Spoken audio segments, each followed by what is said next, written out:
নমস্কার।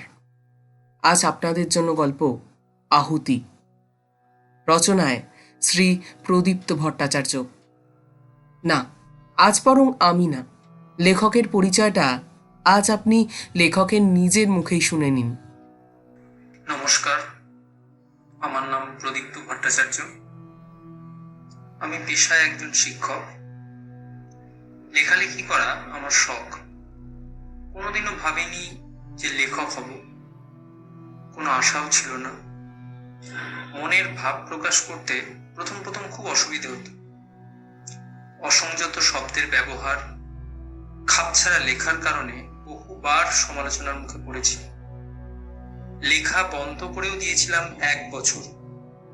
আবার নতুন করে আত্মপ্রকাশ করি সত্যি ভূতের গল্প নামক গ্রুপটির হাত ধরে।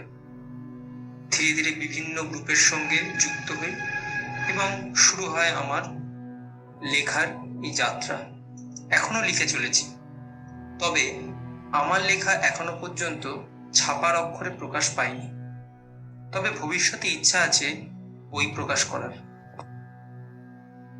আমরা বিশেষ কৃতজ্ঞতা জানাই লেখক প্রদীপ্ত ভট্টাচার্য মহাশয়কে এই উদ্যোগে আমাদের সব রকমভাবে সমর্থন ও সহযোগিতা করার জন্য। যে কোনো রকম তন্ত্রমন্ত্র, ভূত প্রেত ও অতিপ্রাকৃতিক বিষয় কেন্দ্রিক গল্পে আমরা নানাবিধ অলৌকিক ও অবাস্তব ঘটনার বিবরণ দেখতে পাই। না অক্টোপাস চ্যানেল, না লেখক, আমাদের কারোরই উদ্দেশ্য নয় এই সমস্ত বিষয়ের প্রচার ও প্রসার। আপনাদের কাছে আমাদের অনুরোধ, আপনারাও গল্পটি শুধুমাত্র গল্প শোনার আনন্দেই গ্রহণ করবেন। আর হ্যাঁ, আমাদের গল্প আপনাদের কেমন লাগছে তা অতি অবশ্যই লাইক ও কমেন্ট করে আমাদের জানাবেন। শুরু হচ্ছে গল্প আহুতি।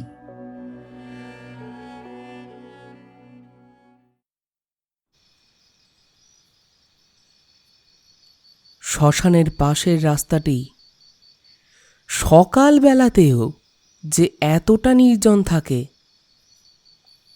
সেটা সুপর্ণা জানত না। আসলে এদিকটায় খুব দরকার না হলে কেউ আসে না। বাড়ির কাজের মহিলা শেফালির দেওয়া ঠিকানায় সময়ের অনেক আগেই পৌঁছে গেছে সুপর্ণা।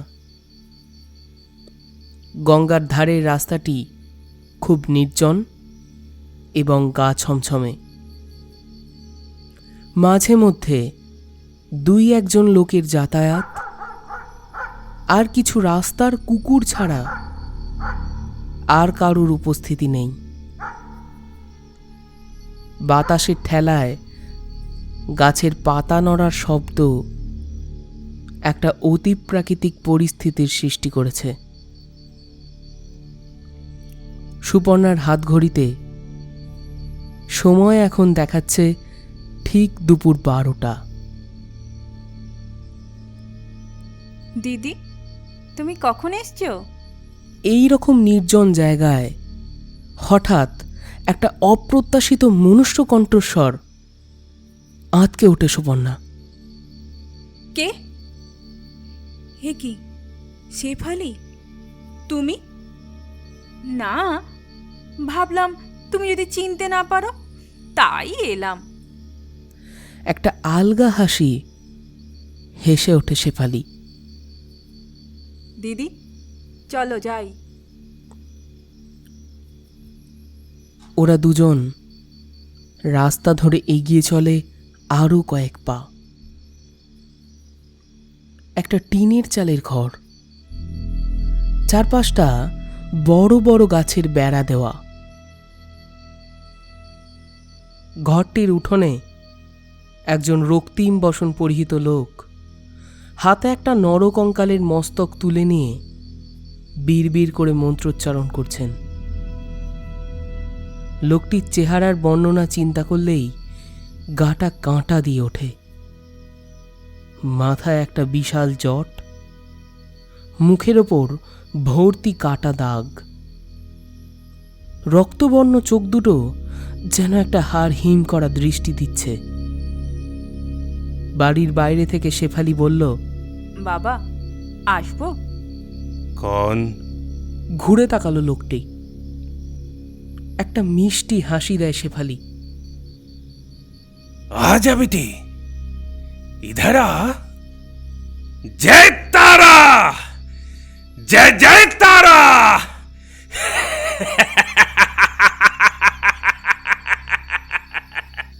একটা গগন বিদারী চিৎকার এবং সেই সাথে একটা পৈশাচিক হাসির শব্দে কেঁপে ওঠে চারপাশ। বাতাস যেন গতিরুদ্ধ হয়ে আছে। শেফালি বলে ওঠে, দিদি এসছে তোমার সাথে দেখা করতে। লোকটি হাত দেখিয়ে বসতে বলল সুপর্ণাকে।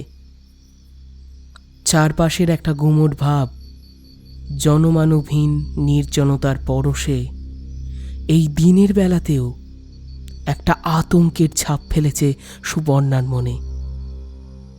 সুপর্ণার দিকে তাকিয়ে লোকটি বলল, তোর তকলিফ আমি জানি বেটি। তোর মরদ আর ওই শয়তানি মেয়ে ছেলেটা বাঁচবে না। এই রঘুতান্ত্রিকের বাধা ले बेटी, माँ के खुले बोल सब कुछ। চোখ বন্ধ করে ওর জীবনে দেখা সব থেকে খারাপ মানুষ দুটোর সম্পর্কে মনের ক্ষোভটাকে উগরে দিল সুপর্ণা। বেটি, তোকে যে জিনিসগুলো আনতে বলেছিলাম এনেছিস? হ্যাঁ বাবা। যদিও রঘুতান্ত্রিকের সঙ্গে এই প্রথম সাক্ষাৎ সুপর্ণার, কিন্তু ওর জীবনের সমস্যা নিয়ে রঘুতান্ত্রিকের সাথে অনেক দিন আগে থেকেই যোগাযোগ ওর বাড়ির কাজের মেয়ে শেফালির মাধ্যমে। সুপর্ণা আজ এসেছে ওর সবচেয়ে কাছের দুটো মানুষের চরম ক্ষতি সাধনের উদ্দেশ্যে। সুপর্ণা হাতের প্যাকেটটা বাড়িয়ে দেয় রঘুতান্ত্রিকের উদ্দেশ্যে। কতকগুলো বিশেষ জিনিস রয়েছে ওই প্যাকেটে।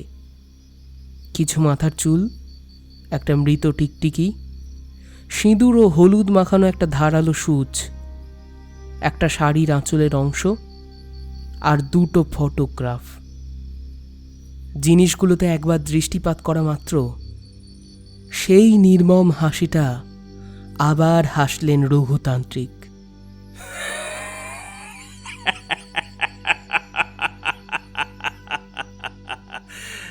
जा बेटी, তোর মনস্কামনা মা পূর্ণ করবে, কিন্তু তোকে তো কিছু আহুতি দিতে হবে রে। পারবি তো মাকে সব সঁপে দিতে?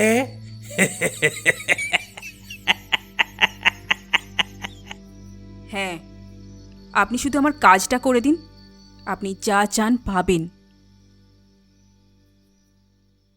3 মাস পর। কদিন ধরে শ্রাবণীর মনটা খুবই ভারাক্রান্ত। সুজয়ের অস্বাভাবিক মৃত্যু কখনোই কাম্য নয়। জীবনে ভালোবাসা এসেছিল সুজয়ের দিক থেকে। দীর্ঘ 12 বছরের ভালোবাসার এরকম অপ্রত্যাশিত প্রত্যাখ্যান আশা করেনি শ্রাবণী, মন থেকে মেনেও নিতে পারেনি। অবশেষে ওর প্রিয় মানুষটির বিয়ে হয়ে যায় অন্য কারোর সাথে।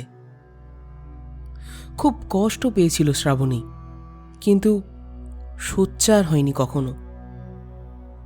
ভাগ্যের বিড়ম্বনা হিসেবেই ধরে নিয়েছিল। এই কবছর হলো সবকিছুই বদলে গিয়েছে। বর্তমানে একটা রাষ্ট্রায়ত্ত ব্যাংকের প্রবেশনারি অফিসার পদে নিযুক্ত শ্রাবণী। 2 বছর হলো উত্তর কলকাতায় একটা জনবহুল অঞ্চলে ফ্ল্যাটও কিনেছে। মা মারা যাওয়ার পর থেকে একাই থাকে ফ্ল্যাটে। ফেসবুকের দৌলতে ইদানিং জীবন থেকে হারিয়ে যাওয়া সেই প্রিয় মানুষটার সাথে পুনরায় কথাবার্তা শুরু হয়েছিল, যদিও তার মধ্যেই আবার এই অঘটন। কলেজের দিনগুলো শ্রাবণীর খুব মনে পড়ছে কদিন ধরে। ক্লাস বাঙ্ক মেরে সারা দিনের ঘোরাঘুরি, টাকা জমিয়ে পার্ক স্ট্রিটের দামি রেস্তোরাঁয় খাওয়া দাওয়া, নন্দনে সিনেমা দেখার উচ্ছ্বাস, পার্কের সামনে দাঁড়িয়ে দীর্ঘ সময়ের অপেক্ষা। প্রেমের রেলগাড়িটা কখনো একটু সময়ের জন্য হলেও থামেনি। হঠাৎ একদিন জরুরি তলব সুজয়ের। কি হয়েছে সুজয়? শ্রাবণী, আমাকে ক্ষমা করে দে প্লিজ। দেখ, আজকের পর হয়তো আর দেখাই হবে না আমাদের। এক মুহূর্তের জন্য হলেও পারিপার্শ্বিক পৃথিবীটা স্তব্ধ হয়ে গেছিল। অনেকবার জানতে চাওয়া সত্ত্বেও সম্পর্কের এই আকস্মিক অবসানের কারণ উদ্ধার হয়নি। শুধু একটা কথাই বলেছিল সুজয়, বাড়ির লোকের মান সম্মান রাখার জন্যই এই পদক্ষেপ। শ্রাবণী, ভগবানের ইচ্ছা থাকলে আমরা আবার একসাথে হব। এরপর ৫টা বছর কেটে গেছে। একাকিত্বের মাঝে সুজয়ের স্মৃতিকে আগলে রেখে নিজের মতো করে বাঁচতে শিখেছে শ্রাবণী। হঠাৎই একটা ফ্রেন্ড রিকোয়েস্ট। ধীরে ধীরে কথাবার্তার পর জানা যায় ওর প্রিয় মানুষটি আবার ধরা দিতে চাইছে। সব জেনে শুনে এই খারাপ পথে পা বাড়ায়নি শ্রাবণী, যথাসম্ভব নিজেকে আটকে রেখেছে। কিন্তু ওই যে প্রেমের নেশা বড় নেশা, তার উপরে আবার পুরনো প্রেম, খুব সাংঘাতিক। ওদের সম্পর্কটা স্বাভাবিক হচ্ছিল ধীরে ধীরে। সুজয় বলছিল ও স্ত্রীকে নিয়েও খুশি নয়, একটা মিথ্যে সম্পর্ক বয়ে বেড়াচ্ছে মাত্র। সুজয়ের মনে একটা ভয় কাজ করছিল। কদিন ধরেই ওর মনে হচ্ছিল ও স্ত্রী ওকে না মেরে ফেলে। ওর সন্দেহ ছিল পিছনে পিছনে একটা ভয়ানক ষড়যন্ত্র চলছে। সে ব্যাপারে শ্রাবণীকে অল্প আঁচ দিয়েও রেখেছিল সুজয়। একদিন গভীর রাতে বেজে ওঠে শ্রাবণীর মোবাইল। সুজয়ের নম্বরটা দেখে সত্যি বলতে কিছুটা ইতস্তত বোধ কাজ করছিল ওর মনে। হ্যালো, শ্রাবণী, শ্রাবণী, রক্ত, রক্ত, শ্রাবণী, ও ও ও আসছে মারতে। শ্রাবণী, আমি কোথায় লুকাবো শ্রাবণী? প্রথমটা খুব ভয় পেয়েছিল শ্রাবণী। কিছুক্ষণ পর নিজেকে সামলে নিয়ে বলে, সুজয় শান্ত হও, আমি আছি তো। বলো কি হয়েছে, তোমার কোনো ভয় নেই। সুজয়ের কাছ থেকে জানতে পারে এ কদিন ধরে ঘটে যাওয়া কিছু অদ্ভুত ঘটনার কথা। সকালবেলায় ঘরের মেঝের মধ্যে এলোমেলোভাবে বিন্যস্ত ছুরি, কাঁচি, কাঁচের টুকরোর কথা। সুজয়ের মাথার বালিশের নিচে আবিষ্কৃত এক ধারালো সূচের কথা। বাথরুমে একদিন পিছন থেকে খুব সূক্ষ্ম তার জাতীয় কিছু দিয়ে শ্বাসরোধ করবার চেষ্টা, যদিও বাথরুমের দরজা বন্ধই ছিল। আর প্রতিনিয়ত শরীরের কোনো না কোনো স্থানে রক্তপাত। ধারালো জিনিস আর রক্ত, এই দুই জিনিসকেই বরাবর ভয় পেত সুজয়। সেদিন থেকে সুজয়ের জন্য বুকটা কেঁপে উঠেছিল শ্রাবণীর। এরপর আর দুবার মাত্র কথা হয়েছে সুজয়ের সাথে। ফোনে দ্বিতীয় দিন সুজয়ের কণ্ঠ আরো ভয়ার্ত। প্রাণ বাঁচানোর আপ্রাণ চেষ্টা চলছিল ওর মধ্যে, কিন্তু পারিপার্শ্বিক পরিবেশের ভয়াবহতা ওকে সেই সুযোগটুকুই দেয়নি। শ্রাবণীর ফোনটা এসেছিল খুব ভোরে। ঘুম চোখে শ্রাবণী বলেছিল, হ্যালো। হ্যালো শ্রাবণী, আমি ঘুমোতে পারিনি শ্রাবণী, চোখ বন্ধ হয়ে আসছে, কিন্তু কিন্তু ওই বিভৎস লোকটা আমার কাছে এসে খুব কষ্ট দিচ্ছে আমায়। আমার আলমারির ভেতর থেকে একটা জোরালো আওয়াজ, I can't tolerate any more. ওই একটা অগ্নিদগ্ধ মুখ আমার দিকে এক দৃষ্টি তাকিয়ে রয়েছে। রক্ত শ্রাবণী, আমার সারা শরীরে রক্ত। বিশ্বাস কর, ওই যে লোকটা হাতে একটা ছুরি নিয়ে এগিয়ে আসছে। একটা ব্যাকুল আর্তনাদ। ফোনটা কেটে গেল। নিজের কাছের মানুষটার এরকম করুণ পরিণতি সত্যি সহ্য করা যায় না।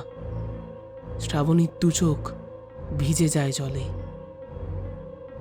শেষবার যেদিন কথা হয় সময়টা সন্ধেবেলা। সবেমাত্র অফিস থেকে ফিরেছিল শ্রাবণী। মোবাইল বেজে ওঠে।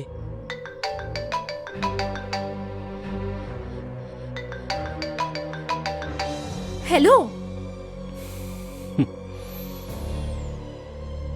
আমি চললাম Shrabani. Hello hello hello hello. বহুবার চেষ্টা সত্ত্বেও আর যোগাযোগ করা যায়নি সুজয়ের সাথে। দুদিন বাদে এক বন্ধু মারফত ওর সুইসাইডের খবরটা পেয়েছিল শ্রাবণী। নিজের গলা কেটে একটা মর্মান্তিক মৃত্যু ঘটিয়েছে সুজয়।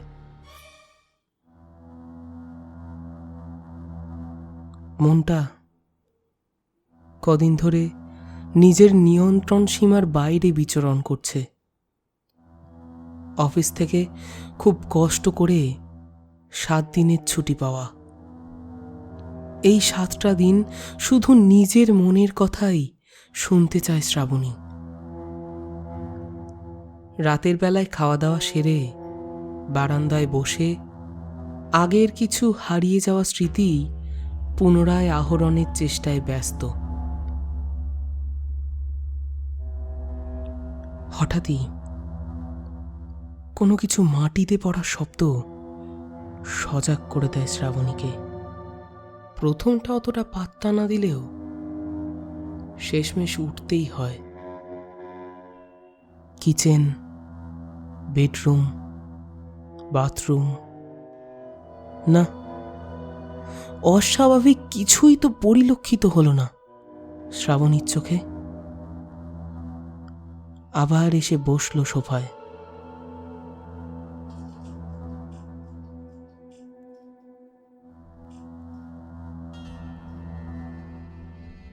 শ্রাবণীর অবচেতন মন বলছে,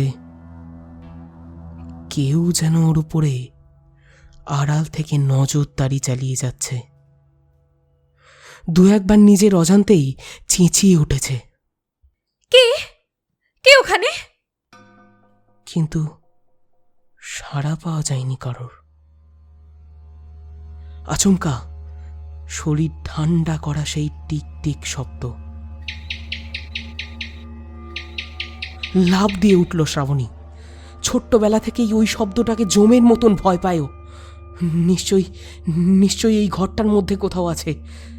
দ্রুত তার সঙ্গে তার দুটো চোখ খানা তল্লাশি চালাতে থাকে সমস্ত ঘরে।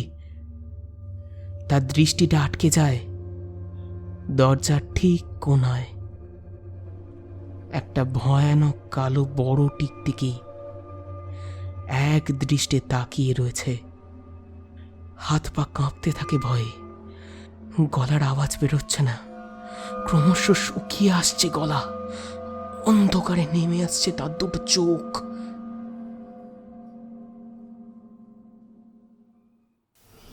ঘুম ভাঙে বেডরুমের জানলা দিয়ে আসা ভোরের প্রথম রোদটা চোখে পড়তেই। আগের রাতের স্মৃতি আবছা রয়েছে মনে। মনে একটাই প্রশ্ন চলছে, ও কি বেডরুমে এসেছিল? কোনো কিছুতেই মন লাগছে না। খবরের কাগজটা পড়তে গিয়েও রেখে দিল শ্রাবণী। মন ছুটি চাইছে। বাড়ির কাজের লোক যদিও একজন আছে, সেই সব কাজ করে দেয়। আজও এসেছে। ঘরের সব কাজ শেষ করে মহিলাটি চুপিসারে এসে দাঁড়ায় শ্রাবণীর পিছনে। দিদি, তোমার শরীর ঠিক আছে তো? হ্যাঁ, শেফালি শোন, বলো দিদি। আমি কালকে একটু বাইরে যাচ্ছি 3-4 দিনের জন্য। বাড়ি ফিরে তোকে ফোন করব, কেমন? আচ্ছা দিদি। কাজের মহিলাকে বিদায় দিয়ে ঘরের দরজা জানলা বন্ধ করে দিল। স্নান ঘরে গেল শ্রাবণী। হঠাৎই দরজায় টোকা। চমকে ওঠেও অস্ফুট কণ্ঠে মুখ থেকে বেরিয়ে আসে, কে? এ কি সত্যিই মনের ভুল, নাকি অদৃশ্য কেউ ক্রমাগত লুকোচুরি খেলছে ওর সাথে? ঘাড়ের কাছে অনুভব করে হিম শীতল নিঃশ্বাস। একটা চেনা স্পর্শ খুব চলাফেরা করছে শ্রাবণীর সমস্ত শরীরটা জুড়ে। একটা আদরের উষ্ণ স্পর্শে ভালোবাসার সমুদ্রে ডুব দেয় শানঘরের বদ্ধ পরিবেশে। চোখ খুলতেই তারস্বরে চিৎকার করে ওঠে শ্রাবণী। বাথটপে রক্তের শানে মগ্ন রয়েছেও। খুব ভয় পেয়ে যায়। কিছুক্ষণের মধ্যেই মনের সমস্ত ভুল ভেঙে যায়। ও বেশ বুঝতে পারছে কোনো এক অযাচিত শক্তি ওর মনটাকে নিয়ে খেলছে। নিজের মন যথাসম্ভব বাগে আনার চেষ্টা করলেও তা বারে বারে আকৃষ্ট হচ্ছে অনভিপ্রেত অস্বাভাবিক কিছু মুহূর্তের দিকে। গত 2-3 ঘন্টার মধ্যে এমন কিছু রোমহর্ষক অভিজ্ঞতার সাক্ষী হয়েছে যে যা ভাষায় প্রকাশ করা যায় না। বেসিনে মুখ ধোবার সময় গা গুলিয়ে বমি বেরিয়ে আসে। মুখের ভিতর থেকে বমির সাথে বেরোতে থাকে কালো কালো বিভৎস পোকা আর কালো রঙের রক্ত।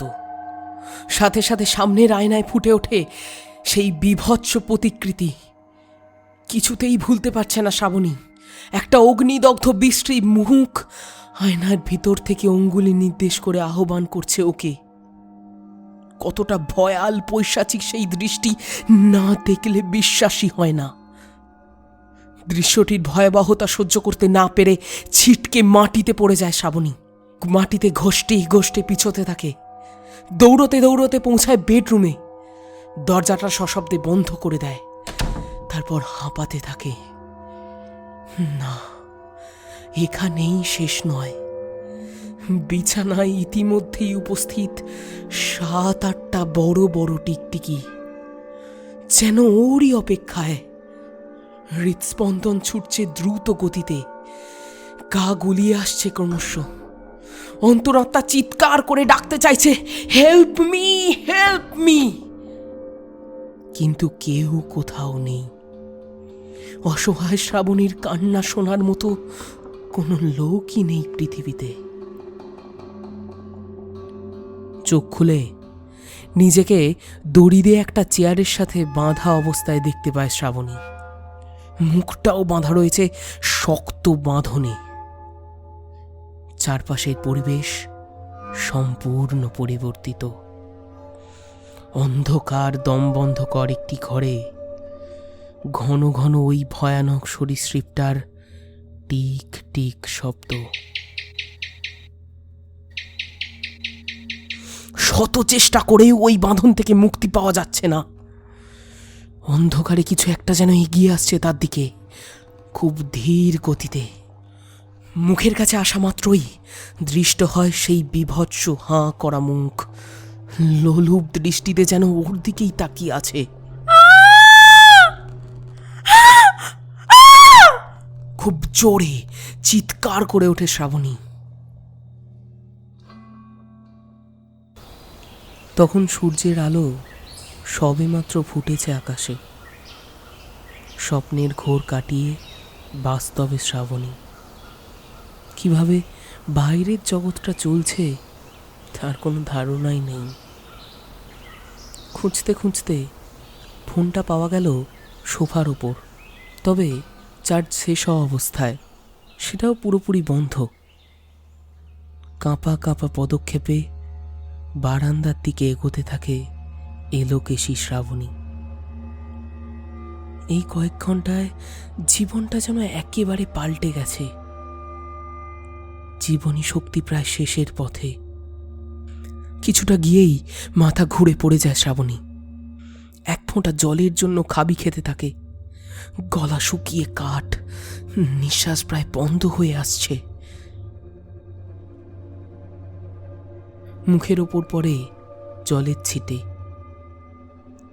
আধ বোঝা চোখে অস্পষ্ট দৃষ্টিতে ভেসে ওঠে অনেক দিনকার চেনা মুখ।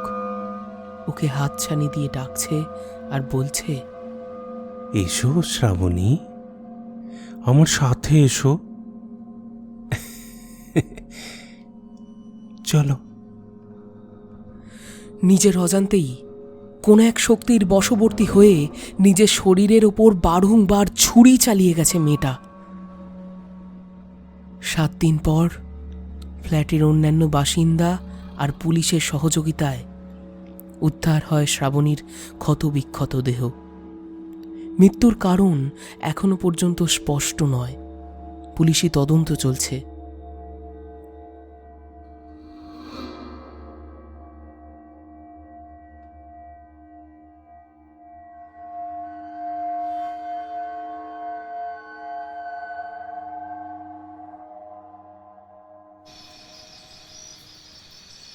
কয়েকদিন পর রঘুতান্ত্রিক তখন সাধনায় মগ্ন।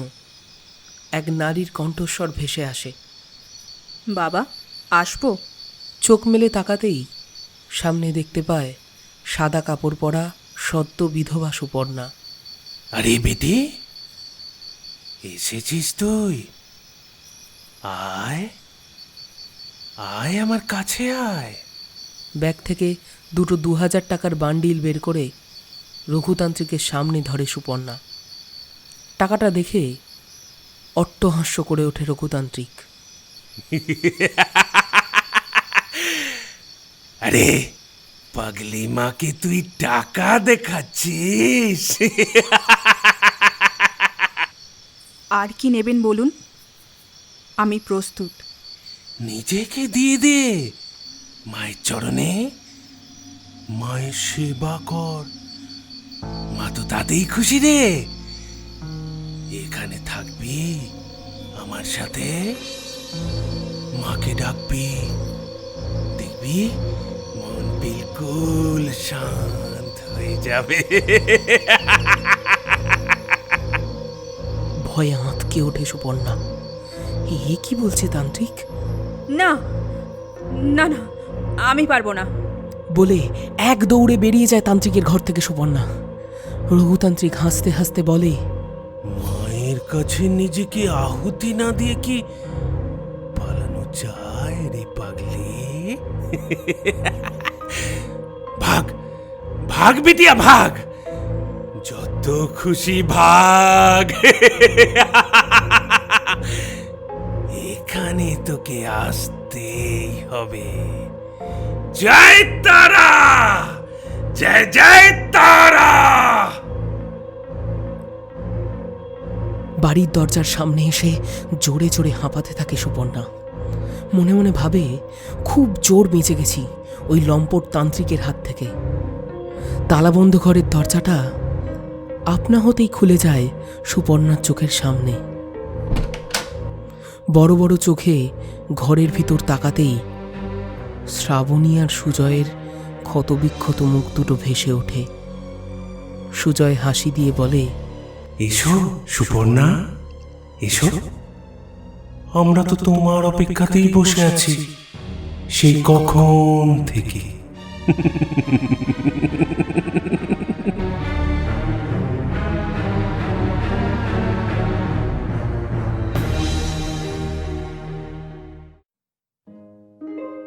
শুনছিলেন গল্প আহুতি, রচনায় শ্রী প্রদীপ্ত ভট্টাচার্য, রঘুতান্ত্রিক ও সুজয়ের ভূমিকায় সৌরভ, সুপর্ণা ও শেফালির ভূমিকায় অর্পিতা, শ্রাবণীর ভূমিকায় শাওনা। গল্প পাঠে ও গল্পের সূত্রধর আমি সৌভিক। আমাদের গল্প আপনাদের কেমন লাগছে আমাদের লাইক ও কমেন্ট করে জানান, এবং আমাদের পরবর্তী গল্পের নোটিফিকেশন সবচেয়ে আগে পেতে সাবস্ক্রাইব করে বেল আইকনটা প্রেস করে রাখুন। নমস্কার। অক্টোপাস ফিরে আসবে আরও একটা নতুন গল্প দিয়ে।